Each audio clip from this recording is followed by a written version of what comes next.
Par un arrêt du 17 janvier 2025, la Cour d'appel de Paris confirme l'applicabilité du fondement de la rupture brutale de relations commerciales établies dans le secteur audiovisuel.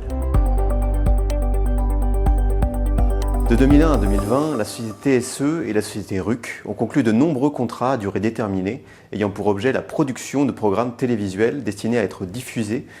sur les chaînes du service public, notamment la chaîne de télévision France 2. La société TSE était alors le producteur des émissions dont elle confiait l'animation à la société RUC, en contrepartie d'une rémunération. Tel était notamment le cas de l'émission intitulée « On n'est pas couché ». À compter de l'année 2009, la relation entre les parties s'est muée en partenariat. Pour chaque saison, la société TSE et la société RUC signaient ainsi des contrats de coproduction des émissions, prévoyant une répartition des recettes. Monsieur Ruquier n'a pas souhaité reconduire la production de l'émission On n'est pas couché pour la saison 2020-2021.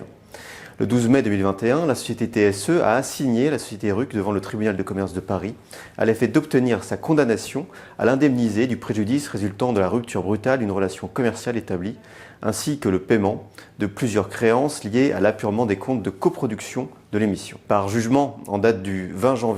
juin 2022, le tribunal a donné droit aux demandes de la société TSE et notamment a condamné la société RUC à verser à la société TSE la somme de 780 340 € à titre de dommages-intérêts en compensation de la perte de marge sur coût variable du fait de l'insuffisance du préavis de rupture. Également la somme de 219 375 € en indemnisation des licenciements économiques causés par la brutalité de la rupture. Par un arrêt du 17 janvier 2025, la Cour d'appel de Paris confirme le jugement de première instance en ce qu'il a retenu l'existence de relations commerciales établies et la brutalité de la rupture, mais il y ajoute en amplifiant les condamnations prononcées. Sur l'existence d'une relation commerciale établie, la Cour retient que la constance de la relation commerciale s'infère de la multiplicité des contrats dont l'exécution s'est étalée sans interruption durant près de 19 ans, laquelle a donné lieu à un courant d'affaires particulièrement significatif. Et s'il est exact que les relations nouées dans le secteur d'activité de l'audiovisuel n'ont pas vocation à s'inscrire habituellement dans la stabilité, l'historique de la relation entre les parties, ainsi retracé, fait apparaître que la signature des contrats de production et de coproduction correspondait à des commandes, tout aussi régulières, de la société France Télévisions, avec laquelle la relation était également pérenne. Cela quand bien même celle-ci avait diminué le montant du budget alloué initialement à l'émission On n'est pas couché, ce qui n'augurait pas nécessairement de la fin prématurée de sa diffusion. Sur la prévisibilité de la rupture, la Cour retient que la provision pour arrêt d'émission inscrite dans les comptes de la société TSE ne permet pas d'induire une absence de croyance en la pérennité de la relation, mais elle établit uniquement la volonté de ses dirigeants d'anticiper les risques éventuels de l'arrêt de l'émission.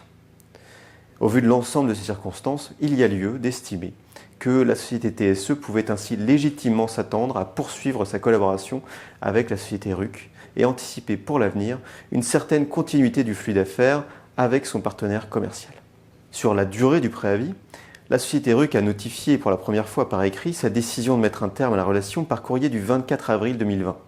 laquelle a pris fin le 30 juin suivant, après le dernier tournage de l'émission, de sorte que la société TSE a ainsi bénéficié d'un préavis d'une durée de 2 mois et quart. La durée de la relation commerciale établie était en l'espèce de 19 années au jour de la rupture, de telle sorte qu'il doit être tenu compte de l'ancienneté importante de cette relation. Au regard de l'ensemble des éléments du dossier, la Cour confirme que la durée suffisante du préavis peut être estimée, comme l'a retenu le tribunal, à 10 mois. Sur la réparation des préjudices,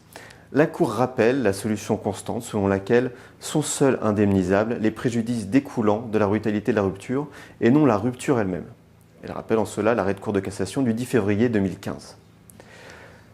Le préjudice principal résultant du caractère brutal de la rupture s'évalue en considération de la marge brute escomptée, c'est-à-dire la différence entre le chiffre d'affaires hors taxe escompté et les coûts variables hors taxe non supportés durant la période d'insuffisance de préavis. Différence dont pourra être déduite, le cas échéant, la part des coûts fixes non supportés du fait de la baisse d'activité résultant de la rupture durant la même période. Cette solution est conforme à l'arrêt de Cour de cassation du 28 juin 2023. La condamnation au titre de la perte de marge variable sur une durée de 7 mois et 3 quarts est confirmée. Est ajoutée par la Cour d'appel une condamnation au titre des coûts de licenciement économique de 12 salariés dont l'emploi était, par hypothèse, affecté à la production de l'émission On n'est pas couché, qui était le seul programme coproduit à l'époque de la rupture. Sur ce point, la Cour précise qu'il n'y a pas lieu, contrairement à ce qu'a retenu le tribunal, de retrancher les salaires bruts et charges sociales patronales prétendument économisées, ce qui contribuerait à réduire l'indemnisation de façon inversement proportionnelle à la durée du préavis manquant.